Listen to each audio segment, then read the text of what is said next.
सुप्रभात बच्चों। आज मैं नेहा विरमानी आपके लिए नई दीपमणिका कक्षा 7 पाठ 16 डिजिटल साक्षरता लेकर आई हूँ। ये कक्षा 7 की जो नई दीपमणिका की बुक है उसका आखिरी पाठ है। पहले के 15 चैप्टर मेरे चैनल पे अपलोड हो चुके हैं। आज मैं आखिरी चैप्टर अपलोड करने जा रही हूँ और इसके बाद मैं अभ्यास पुस्तिका और अभ्यास प्रश्न भी अपलोड करूँगी। अभ्यास प्रश्न पत्र जो है वो भी अपलोड करूँगी, जैसा कि बच्चों की बार बार डिमांड आ रही है कि उनके स्कूल में वो कराए जा रहे हैं, तो इसके बाद मैं वो भी अपलोड करूँगी। तो आज मैं इस बुक का आखिरी पाठ अपलोड करने जा रही हूँ। तो आइए हम शुरू करते हैं। इसके शब्द अर्थ देखिए। सबसे पहले खगोल शास्त्रम भूगोल, प्रदक्षिणाम चक्कर, विवर्तवान चर्चा की, अभूतपूर्वम अद्वितीय, उपशमनम रोग निवारण। अब हम पाठ का हिंदी अनुवाद करते हैं। डिजिटल साक्षरता, इस पाठ में हम डिजिटल साक्षरता के बारे में पढ़ेंगे, डिजिटल के बारे में ज्ञान प्राप्त करेंगे। प्रातः कालः पितामह प्रविशति, सुबह का समय दादाजी प्रवेश करते हैं। सर्वान आहूय कथयति, सबको बुलाकर कहते हैं। सर्वे अत्र आगच्छत उपविशत च, सभी यहाँ आओ और बैठो। वयम दूरदर्शनम द्रक्ष्यामः, हम सब दूरदर्शन देखेंगे। तदा सर्वे आगच्छन्ति प्रणमन्ति च, तभी सभी आते हैं और प्रणाम करते हैं। सर्वे उपविशन्ति, सभी बैठते हैं।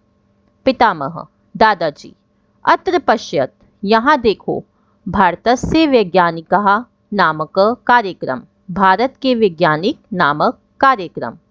सर्वप्रथमं वयं खगोलशास्त्रस्य विषये ज्ञास्यामः, सबसे पहले हम खगोल शास्त्र के विषय में जानेंगे। भारते आर्यभट्ट, भास्कराचार्य, वराहमिहिर इत्यादि प्रसिद्ध खगोल शास्त्रज्ञाः अभवन्। भारत में आर्यभट्ट, भास्कराचार्य, वराहमिहिर इत्यादि प्रसिद्ध खगोल शास्त्री हुए। ते स्वग्रंथेषु ग्रहाणां चलनं, नक्षत्राणां गति, गुरुत्वाकर्षणं, सूर्यग्रहणं, चंद्रग्रहणं इत्यादीनां विषय सप्रमाणेन निरूपितवन्तः। इसका मतलब है कि उन्होंने अपने ग्रंथों में ग्रहों की गति, तारों की गति, गुरुत्वाकर्षण, सूर्य ग्रहण, चंद्र ग्रहण इत्यादि के विषय में प्रमाण सहित वर्णन किया है। अब दिनेश कहता है, पितामह आश्चर्यम एतत्, दादाजी यह आश्चर्य की बात है। गीतिका, चंद्रः भूमिं परितः प्रदक्षिणाम करोति, चांद भूमि के चारों ओर चक्कर लगाता है। इति अस्माकं पूर्वजा जानन्ति स्म, ऐसा हमारे पूर्वज जानते थे। चंद्रिका, पृथ्वी अपि स्वधुरी घूर्णनं करोति, पृथ्वी भी अपनी धुरी के ऊपर घूमती है। अस्माकं पूर्वजा एतत् अपि जानन्ति स्म, हमारे पूर्वज ऐसा भी जानते थे। पितामह, आम सत्यम, हाँ यह सच है, यहाँ देखो। गणितस्य विषये ज्ञानम, गणित के विषय में ज्ञान। भास्कराचार्य महान गणितज्ञ आसीत्, भास्कराचार्य महान गणितज्ञ थे। स्वलीलावती नामके गणित ग्रंथे बहून विषयान विवर्तवान, उन्होंने अपनी लीलावती नामक गणित ग्रंथ में बहुत से विषयों की चर्चा की। शून्यस्य योगदानपि भारतीयानामेव अस्ति, शून्य का योगदान भी भारतीयों की देन है। परिवेश कहता है, आम शून्यम बिना गणितस्य कल्पना अपि असंभवम, हाँ शून्य के बिना गणित की कल्पना भी असंभव है। पितामह दादाजी, सत्यम ठीक, अस्माकं पूर्वजानाम अभूतपूर्वम ज्ञान, हमारे पूर्वजों का अभूतपूर्व ज्ञान। अधुना पश्य, अब देखो, नागार्जुन रसायन शास्त्रस्य प्रणेता आसीत्, नागार्जुन रसायन शास्त्र के प्रणेता थे। द्वितीय शतके अपि सः लोह निर्माणस्य क्रमम उक्तवान्, दूसरी शताब्दी में भी उन्होंने लोह निर्माण के क्रम का उल्लेख किया है। तो ये था हमारा पहला पेज। अब दूसरे पेज पे देखिए इसकी हिंदी। गीतिका कहती है पश्य अधुना चित्रपटे सुश्रुतो लिखिता, देखो अब चित्रपट पर सुश्रुतो लिखा हुआ। दादाजी चरक संहिता सुश्र संहिता एतो आयुर्विज्ञानस्य विख्यातो ग्रंथो। चरक संहिता सुश्र संहिता यह दो आयुर्विज्ञान के प्रसिद्ध ग्रंथ। तत्र नाम उत्पत्ति कारणम उपशमनम शल्य चिकित्सा आदि विषय उल्लिखितम आसीत्। यहाँ रोगों के उत्पत्ति का कारण, रोग निवारण, शल्य चिकित्सा आदि विषय में उल्लेख लिखा है। बालका अहो अद्भुत एतद् ज्ञानम, अहो यह अद्भुत ज्ञान है।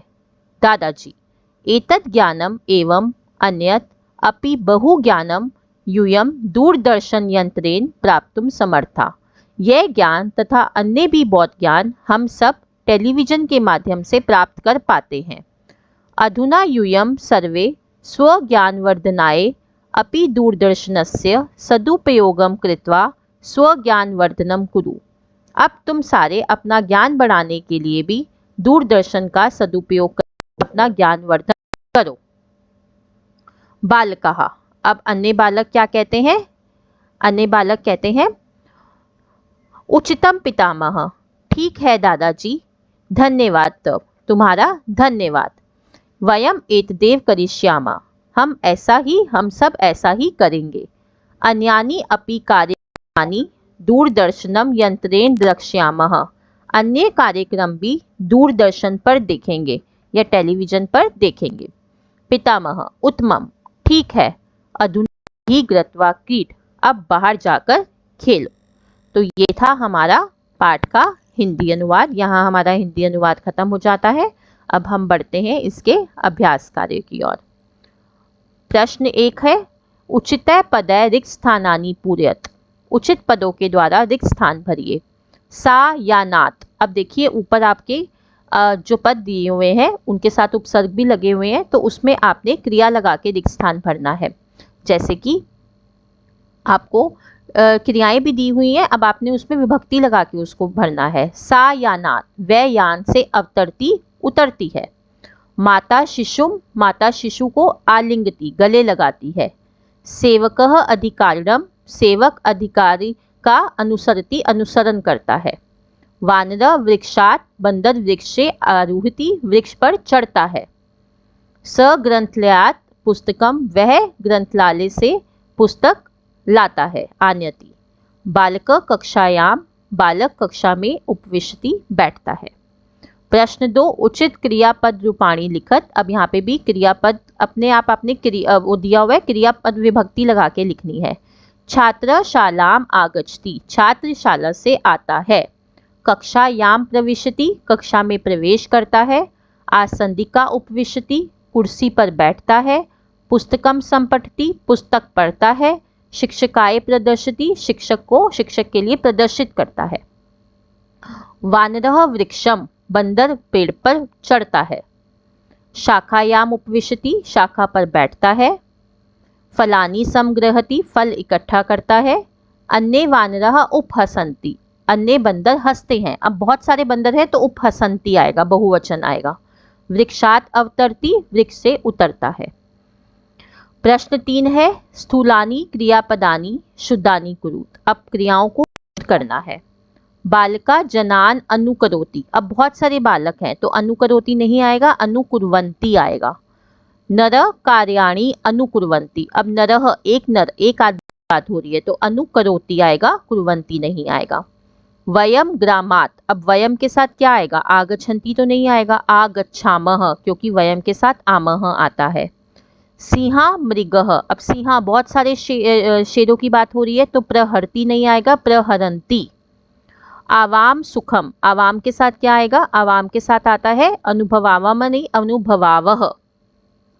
सह किमर्थम दुखम, अब स एक बंदे की बात हो रही है तो अनुभवन्ति नहीं, अनुभवती। अगला है निम्नलिखितेषु वाक्येषु स्म विकरणम योजिता लिखवत। अब स्म लगा के आपने वाक्यों को दोबारा लिखना है। जैसे कि ये है कि बालिका पाठम स्मरति, बालिका पाठ याद करती है, तो हमने करना है स्मरति स्म, याद करती थी, बालिका पाठ याद करती थी। सा मधुरम गीतम गायती, तो गायती स्म, वह मधुर गीत गाती थी। ते कार्यम सम्यक रूपेणम कुर्वन्ति स्म, स्म लगाते जाएंगे आप सारे वाक्यों में। त्वौ कदापि आपणम न गच्छत स्म, स्वद्वितीयेन मुखेन खिन्नं भवति स्म, तत्र एकः सिंहः वसति स्म। तो ये स्म लगा के आपने वाक्य दोबारा लिखने हैं। भाषा अवबोधनम का पहला क्वेश्चन है, उदाहरणानुसारेण उपसर्ग क्रियापद च पृथक कुरुत। उपसर्ग और क्रियापद अलग करने हैं। प्रहर्ति में प्र उपसर्ग है, हर्ति क्रियापद है। अनुकुरोति में अनु उपसर्ग, करोति क्रियापद। उपविष्टि उप उपसर्ग, विष्टि क्रियापद। आपतति आ उपसर्ग, पतति क्रियापद। आगच्छति आ उपसर्ग, गच्छति क्रियापद। उद्भवति उत क्रियापद, भवति उत उपसर्ग, भवति क्रियापद। अनुसरति में अनु उपसर्ग, सरति क्रियापद।